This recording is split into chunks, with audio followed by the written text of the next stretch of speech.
Go for it. So on the kingpins, if they're not greased regularly, what happens is they'll start, the bushings that those kingpins are in will start spinning in the housing, and they'll egg shape out, and then it doesn't matter how much grease you put in it, it's screwed up, and you're going to wind up with a really expensive knuckle repair. Kingpins, bushings, and maybe the knuckle as well. So it really does pay to grease the machine.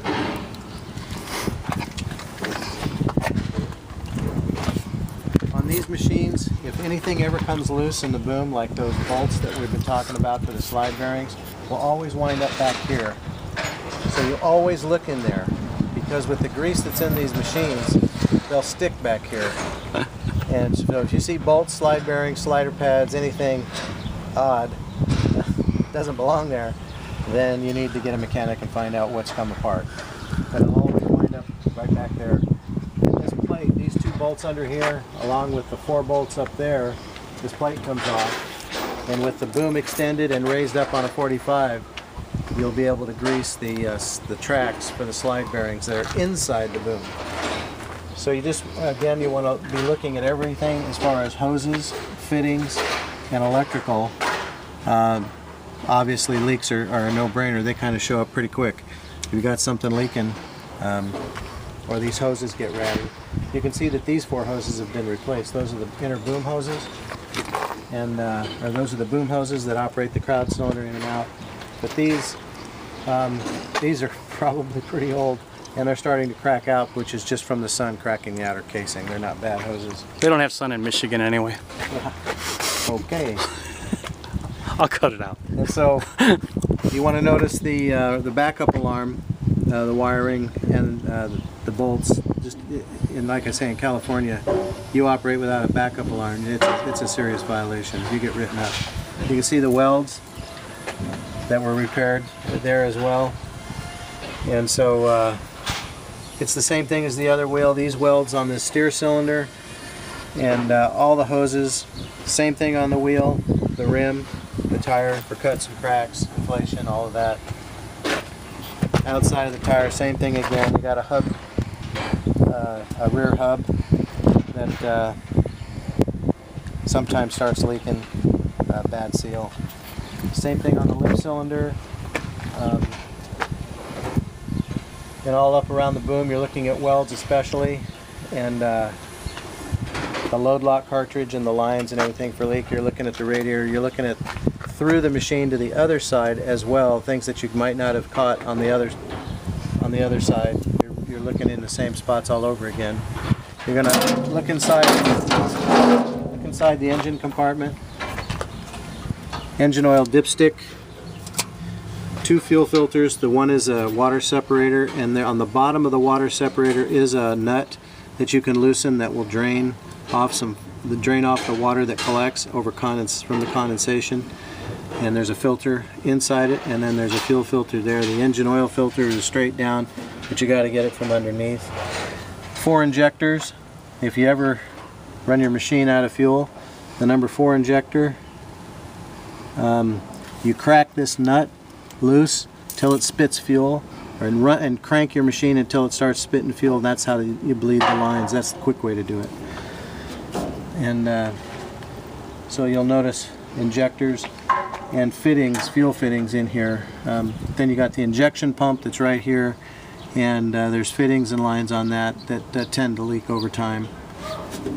And you want to notice the radiator fins. If there's any kind of a leak, or you or get into where the fan is throwing anything, grease or oil, the fins will get greasy or oily. They start collecting and impacted with dirt. You got to make sure those stay clean. And then of course the belt and just the water pump hoses and the radiator hoses. That's the turbo over there. There's an oil line that keeps that, when the machine's running, that keeps that lubricated. If the machine is really hot, you should let it idle for 2 minutes before you shut it down. That will save your turbo life, extend your turbo life for you. The muffler and the muffler fittings, the U-bolts and things, they tend to just rot out over time, and that'll start leaking. You'll hear that noise. You've got an air intake swap, please. You've you've got the air intake in to the turbo and to the motor, and you should notice and look at that. If that gets any holes or cuts in it, you're going to be sucking dirt into your motor, and that's like sucking, working on something over with sandpaper, and it destroys the rings and the internal components of a motor. So that's real important. That occasionally vibration or something they'll crack or get a hole in it. It's just something to look at. You want to look at your fuel or your hydraulic. I'm sorry. This is your fuel cap. You want to pay attention to the decals and that you put fuel in the right tank, because the hydraulic tank is right next to it. And over the years I've probably had about 5 guys either fill the hydraulic tank with diesel fuel or add hydraulic oil to the diesel tank. So all you have to do is read the stickers. In California, these things have to be in place and functional, so kids throw rocks at them, they like to break them.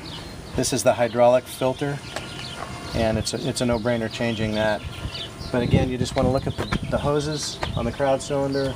You want to look at the 2 bolts high and low for slide bearings, and you just want to notice the bolts and security and everything you can. The batteries, it's like anything, any electrical system. The posts and the cables get corroded, so obviously you just want to check that every once in a while.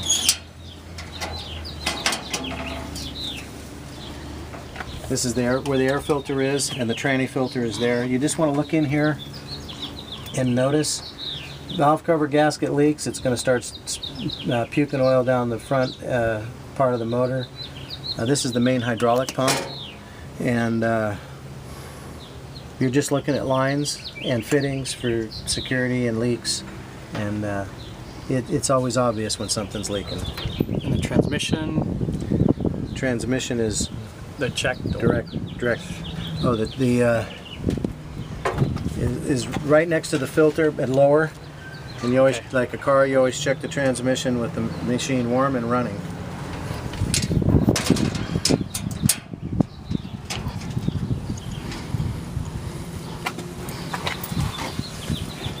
The sway cylinder,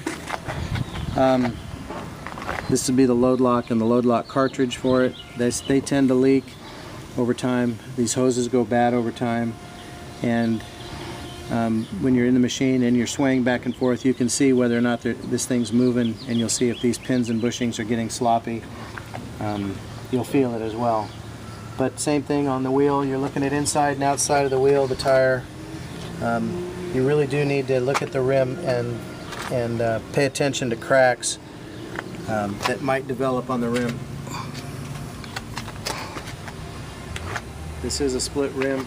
The fronts, all 4 of them are split rims, or these are split rims with a ring. And I didn't see that on that other wheel, so that's a newer rim on the other side.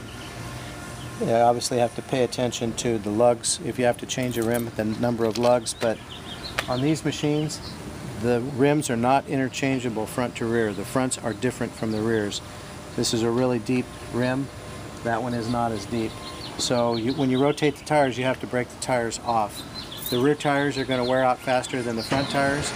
And what I do is if I have it start out with 4 tires fresh, I'll run that set until the rears are down to the nub where I'm going to change them, and I'll put 2 new ones on the rear, and I'll move the rears to the front. And by the time those rears go to nothing, the fronts are at nothing. How much is on these? How much percentage is on these right now, if you would say? These are probably 75%. Okay. Awesome. Skeeter, how's it going? Good, Johnny.